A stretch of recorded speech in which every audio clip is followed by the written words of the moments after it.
അംഗത്വം പുതുക്കാതെ CPIM-മായി ഇടഞ്ഞു നിൽക്കുന്ന മുതിർന്ന നേതാവ് ജി സുധാകരന്റെ വാർത്താ സമ്മേളനം നാളെ രാവിലെ 11 മണിക്കാണ് വാർത്താ സമ്മേളനം. അമ്പലപ്പുഴയിൽ ജി സുധാകരൻ സ്വതന്ത്ര സ്ഥാനാർത്ഥിയായേക്കുമെന്ന സൂചനകളുമുണ്ട്. ഇക്കാര്യത്തിൽ നാളെ സുധാകരൻ തീരുമാനം പ്രഖ്യാപിക്കുമെന്നാണ് സൂചന.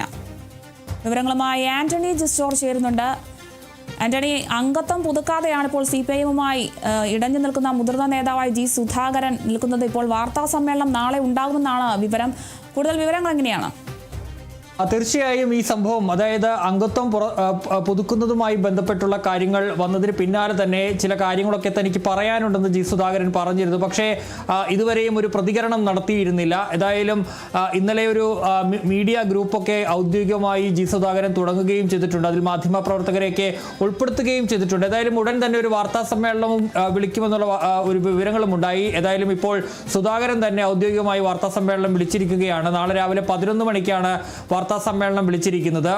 പുന്നപ്രയിലെ വീട്ടിൽ വെച്ചായിരിക്കും വാർത്താ സമ്മേളനം നടക്കുക എന്നുള്ളതാണ് പ്രധാനപ്പെട്ട കാര്യം. ഏതായാലും നാളത്തെ ഈ വാർത്താ സമ്മേളനം ഏറ്റവും പ്രധാനപ്പെട്ട ഒന്ന് തന്നെയാണ്.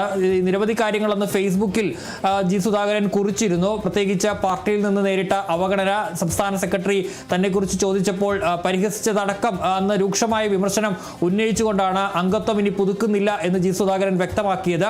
ഏതായാലും കൂടുതൽ വിമർശനങ്ങൾ സുധാകരന്റെ ഭാഗത്ത് നിന്ന് നാളെ ഉണ്ടാകാനുള്ള സാധ്യത ഉണ്ട്. അതിനപ്പുറത്തേക്ക് ജി സുധാകരൻ ഈ തെരഞ്ഞെടുപ്പിൽ മത്സരിക്കുമോ എന്നുള്ളതാണ് അറിയേണ്ടത്. അമ്പലപ്പുഴയിൽ സ്വതന്ത്ര സ്ഥാനാർത്ഥിയായി ജി സുധാകരൻ വന്നേക്കും എന്നുള്ള വാർത്തകളുണ്ട്. ഏതായാലും അക്കാര്യത്തിലും ഔദ്യോഗികമായൊരു പ്രഖ്യാപനം ജി സുധാകരന്റെ ഭാഗത്ത് നിന്ന് ഉണ്ടാകും എന്നുള്ളതാണ്. കോൺഗ്രസ് നിലവിൽ അമ്പലപ്പുഴ മണ്ഡലത്തിൽ ആരെയും സ്ഥാനാർത്ഥി പട്ടികയിൽ ഉൾപ്പെടുത്തിയിട്ടില്ല എന്നുള്ളതും ഈ ഘട്ടത്തിൽ എടുത്തു പറയേണ്ട ഒരു കാര്യമാണ്. സുധാകരൻ വന്നാൽ സ്വാഭാവികമായും സുധാകരന് പിന്തുണ കോൺഗ്രസ് നൽകും. കോൺഗ്രസിന്റെ സ്ഥാനാർത്ഥിയായി UDF-ന്റെ പിന്തുണയുള്ള സ്വതന്ത്ര സ്ഥാനാർത്ഥിയായി തന്നെയായിരിക്കും ജി സുധാകരൻ മത്സരിക്കാൻ പോകുന്നത് എന്നുള്ള കാര്യവും ഉറപ്പാണ്. ഏതായാലും ഇക്കാര്യത്തിൽ സുധാകരന്റെ നിലപാടാണ് ഇനി അറിയേണ്ടത്. സുധാകരൻ ഇക്കാര്യത്തിൽ ഔദ്യോഗികമായി തന്നെ നാളെ നിലപാട് അറിയിക്കും എന്നുള്ളതാണ്. അദ്ദേഹത്തിന് ഒരു തവണ കൂടി മത്സരിക്കാനുള്ള ആഗ്രഹവും ഉണ്ടായിരുന്നു. അത് കൃത്യമായി തന്നെ നേരത്തെ പറയുകയും ചെയ്തതാണ്. അതുമായി ബന്ധപ്പെട്ട ചോദ്യത്തിനാണ് അന്ന് CPIM-ന്റെ സംസ്ഥാന സെക്രട്ടറി MV ഗോവിന്ദൻ മാസ്റ്റർ ചിരിച്ച് അത് ഒരു പരിഗണനയിലും ഇല്ല എന്നുള്ള കാര്യം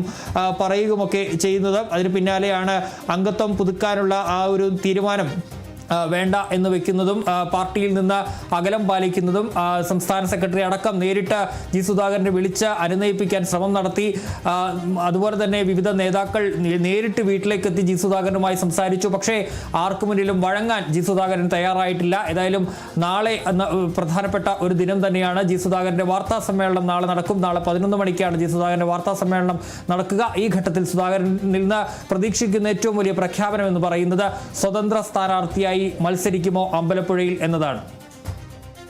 ശരി, വ്യക്തമാണ്. ജി സുധാകരന്റെ വാർത്താ സമ്മേളനം നാളെ 11 മണിക്കാണ് വിളിപ്പിച്ചിരിക്കുന്നത്. എന്തായാലും അംഗത്വം പുതുക്കാതെ CPIM-മായി ഇടഞ്ഞു നിൽക്കുകയാണ് ജി സുധാകരൻ. അതുപോലെ തന്നെ അമ്പലപ്പുഴയിൽ ജി സുധാകരൻ സ്വതന്ത്ര ആയേക്കുമെന്നൊക്കെയുള്ള കാര്യത്തിൽ ചെറിയ സൂചനകളൊക്കെ ലഭിക്കുന്നുണ്ട്. എന്തായാലും ഇക്കാര്യത്തിൽ നാളെ സുധാകരൻ തീരുമാനം പ്രഖ്യാപിക്കുമെന്നൊക്കെയാണ് ഇപ്പോൾ ലഭിക്കുന്ന വിവരം. എന്തായാലും കൂടുതൽ വിവരങ്ങൾ നൽകിയത് ആന്റണി ജിസ്റ്റോർജാണ്.